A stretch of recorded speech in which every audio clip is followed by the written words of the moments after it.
Thanks, Ramesh, for those comments. Now, political analysts say they expect an intense 9 days of campaigning, given that more parties have come forward to contest. But they added that the polling date of May 7th is no surprise.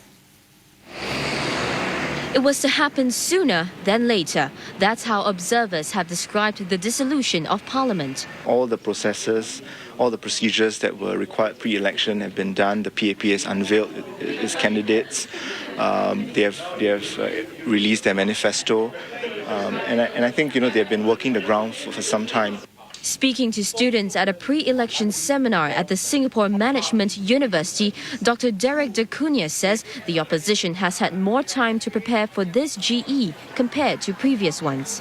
He identified 3 strong opposition groups: the Workers' Party, the Singapore People's Party, and the National Solidarity Party.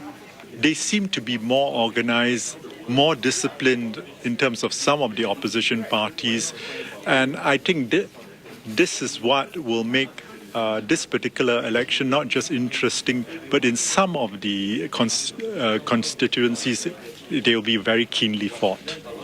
So far, 6 opposition parties have indicated interest to contest, with some releasing their manifestos and finalizing their respective lineups weeks ago. Now all eyes will be on the few days leading up to the polls.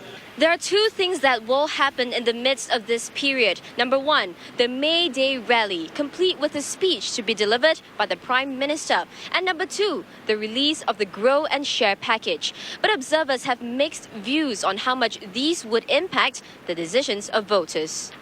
Having yet another so-called morale-boosting speech given on May Day may not add anything new to what we have already heard, although we have to wait and see what actually is said by the Prime Minister.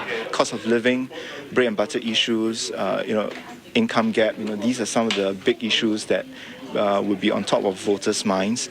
And I think, nothing like the May Day events, where given the symbiotic relationship between the PAP and the NTUC, that they will try to use that to reaffirm their commitment and support.